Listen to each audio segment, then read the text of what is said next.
Aujourd'hui, nous allons explorer un sujet qui suscite la curiosité de nombreux croyants. Que disent vraiment les Écritures à propos de cette forme d'expression artistique? Rejoignez-nous dans ce voyage de découverte alors que nous examinons les enseignements bibliques. Considérons différents points de vue et réfléchissons sur la manière dont notre foi peut influencer nos décisions concernant les tatouages. Préparez-vous pour un dialogue enrichissant en explorant ce sujet ensemble. Tout au long de l'histoire, les tatouages ont été l'objet de débats et d'opinions diverses, notamment au sein de la communauté chrétienne. Depuis leur association avec des pratiques païennes jusqu'à leur acceptation comme expressions artistiques personnelles, les tatouages ont suscité intérêt et controverses dans le contexte de la foi. Plutôt que de discuter de la légalité ou non des tatouages, nous allons explorer les implications plus profondes de cette pratique. Quelle est la signification des tatouages dans notre relation avec Dieu et avec les autres? Comment les tatouages peuvent-ils exprimer notre foi et notre identité en tant que disciples du Christ? Autrefois, les tatouages étaient vus comme des signes d'affiliation à des gangs ou des expériences de prison. Aujourd'hui, nous trouvons des tatouages chez des mères de banlieue, des adolescents gothiques, des stars de la pop et même des leaders religieux. Selon le Wall Street Journal, près de la moitié des millénials ont admis avoir au moins un tatouage. Dans le passé, tant l'Église que la culture dominante rejetaient les tatouages. Cependant, il est maintenant courant de voir un pasteur avec un bras couvert de tatouages. Ce qui était autrefois un symbole de rébellion est maintenant un sujet de conversation fascinant. Mais que dit la Bible à propos des tatouages? L'Ancien Testament fournit des orientations à ce sujet. Moïse, dans les 5 premiers livres de la Bible, établit environ 613 lois. Dans Lévitique 19, Dieu interdit les tatouages comme une forme d'adoration des morts, disant: Cependant, le verset précédent interdit également de tailler les coins de la barbe. Beaucoup de ces lois ne sont pas suivies par les chrétiens aujourd'hui. Il existe de nombreuses lois qui seraient encore bénéfiques aujourd'hui, et sans aucun doute, tous les chrétiens devraient suivre les 10 commandements. Cependant, il existe d'autres commandements, comme ne pas cuire un chevreau dans le lait de sa mère, Exode 23, 19, qui était spécifique à l'ancien Israël. Alors, comment décidons-nous quelle loi suivre? En tant que chrétiens, nous voulons être fidèles dans notre interprétation de la Bible, un processus connu sous le nom d'herméneutique. L'herméneutique est l'art et la science d'interpréter et d'appliquer la Bible dans nos vies actuelles. Le docteur Ken Gore, professeur d'études bibliques à l'Université baptiste de Dallas, explique clairement que la Bible a été écrite pour nous, mais pas directement à nous. Cela nous amène à l'importance de comprendre le contexte de la parole de Dieu avant de l'appliquer dans nos vies. Par exemple, nous ne devons pas interpréter Philippiens 4,13 comme une garantie que nous pouvons accomplir n'importe quoi simplement en essayant. Bien sûr, Dieu a le pouvoir de réaliser des miracles, mais ce n'est pas le principal objectif du verset. Dans le livre de Lévitique, alors que Moïse dirigeait Israël, Dieu leur a donné des lois pour aider à construire une identité basée sur leur relation avec lui. Certaines de ces lois éloignaient intentionnellement les Israélites des pratiques païennes. Aujourd'hui, les chrétiens, à l'exception des Juifs messianiques, ne suivent pas un régime kasher, évitent de mélanger les tissus et se rasent généralement les favoris. Alors, pourquoi suivons-nous certaines lois de l'Ancien Testament et pas d'autres?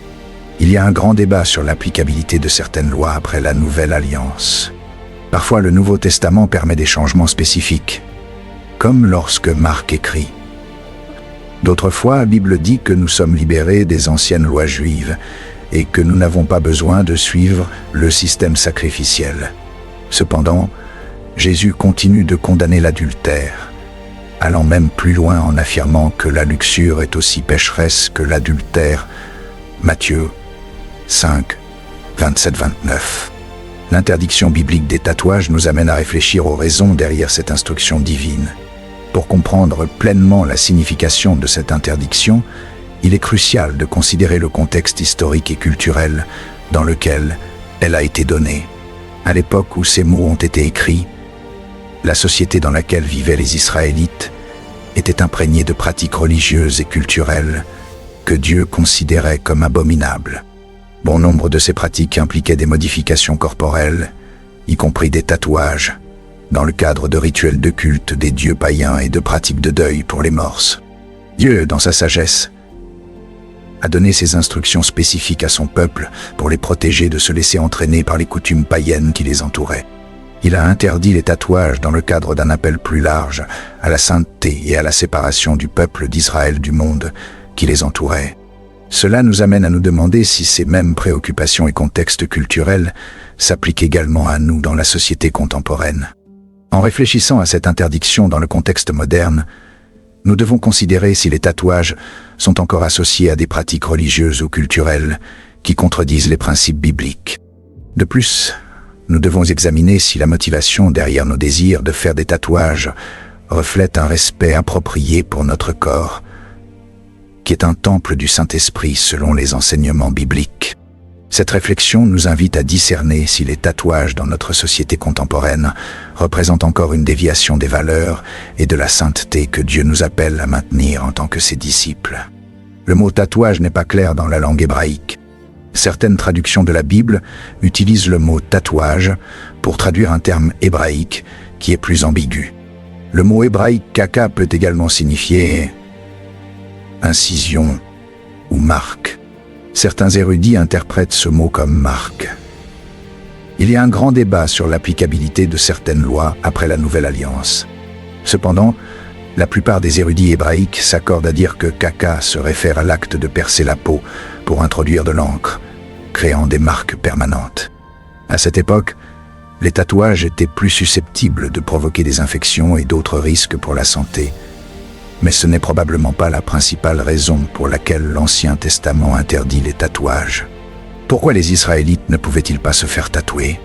Comme mentionné précédemment, bon nombre de ces lois visaient à séparer les Israélites des cultures païennes environnantes et à les aider à désapprendre les coutumes égyptiennes. Pendant de nombreuses années, les commentateurs ont cru que l'interdiction des tatouages était liée au respect dû à la création de Dieu, comme l'ont souligné les érudits luthériens du XIXe siècle, Karl Friedrich Keil et Franz Delitzsch. De nombreux commentateurs conservateurs ont déclaré que la loi interdisant les tatouages a à voir avec la violation de nos corps en tant que création de Dieu.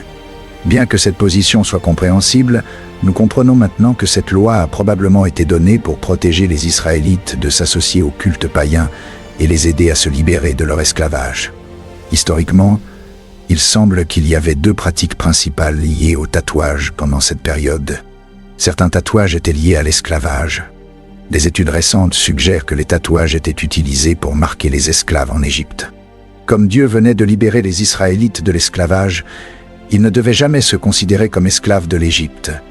De plus, les rabbins juifs ont ensuite associé les tatouages à l'idolâtrie et au paganisme. M. Smith soutient l'idée que les tatouages étaient liés à des pratiques de culte païennes, tandis que Robert Jamieson et d'autres croient que les tatouages étaient associés à l'idolâtrie et étaient un signe d'apostasie. Dans ce contexte, il semble que Lévitique ne prohibe pas tous les types de tatouages dans le contexte moderne, car dans notre culture, les tatouages n'ont pas la même association avec l'idolâtrie ou l'esclavage. Ainsi, une interprétation herméneutique appropriée montre que le principe sous-jacent de ce commandement n'est pas violé avec les tatouages modernes. Mais avant de décider si se faire tatouer est biblique ou non, il y a d'autres considérations à prendre en compte. Existe-t-il d'autres versets bibliques contre les tatouages? Certains chrétiens croient que la marque de la bête mentionnée dans Apocalypse 13, 16, 18 est un type de tatouage. Cependant, dans le chapitre suivant, Apocalypse 14, 1, il est dit que les 144 000 rachetés de la terre ont le nom du Père écrit sur leur front. Ainsi, une lecture littérale pourrait nous amener à conclure que les justes auront également des tatouages, même sur leur visage.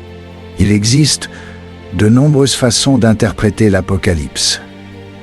Et bien qu'il soit possible qu'un jour un ordre mondial exige des tatouages, la Bible ne suggère pas que cela se produise maintenant. Il existe de nombreux chrétiens qui ont des tatouages et sont des disciples du Christ et ne sont pas des adorateurs de la bête. En fait, les défenseurs des tatouages chrétiens soutiennent que, dans Apocalypse 19:16, Jésus a roi des rois et seigneur des seigneurs écrit sur la cuisse. Beaucoup s'accordent à dire que ce n'est pas un tatouage, mais il y a un argument intéressant à faire valoir. Cependant, les chrétiens doivent se préoccuper de l'apparence, car nos corps sont des temples du Saint-Esprit. Paul écrit dans 1 Corinthiens 6:19 « Ne savez-vous pas que votre corps est le temple du Saint-Esprit qui est en vous ? Le tatouage déshonore-t-il notre corps en tant que temple du Saint-Esprit ?» Paul ne mentionne pas les tatouages dans ce verset. Il met en garde contre l'immoralité sexuelle. Il nous rappelle que nous avons été rachetés à un prix. Devons-nous utiliser notre corps comme une toile pour montrer notre foi en Dieu ? Les chrétiens ne sont pas soumis à l'interdiction des tatouages de Lévitique. Alors, est-il acceptable pour les chrétiens de se faire tatouer de nos jours ? La meilleure réponse est ça dépend.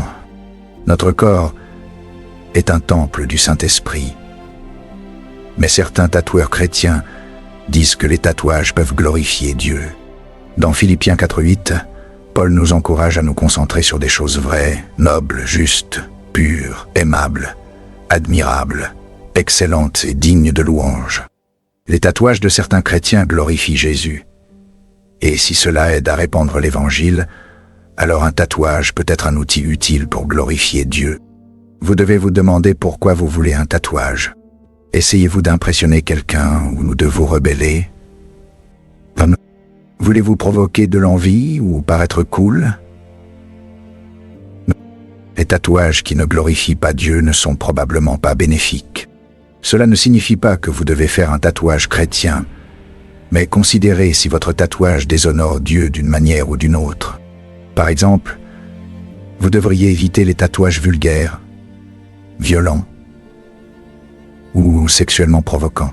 Cette vidéo ne doit pas être interprétée comme une approbation ou une critique des tatouages, mais plutôt comme une réflexion biblique sur le sujet. Chaque personne doit rechercher le discernement.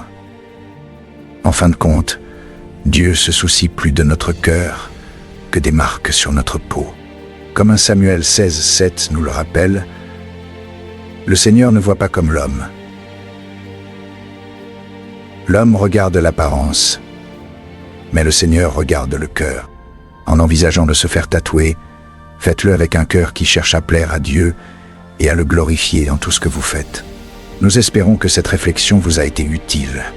Si vous avez aimé le contenu, veuillez aimer, partager et vous abonner pour plus de vidéos comme celle-ci.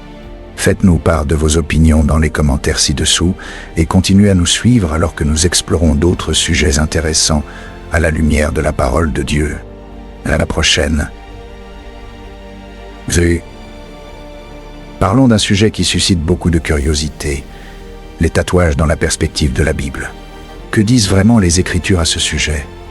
Découvrons-le ensemble en examinant les enseignements bibliques et en réfléchissant à la manière dont notre foi influence nos décisions. C'est un sujet qui génère de nombreuses opinions.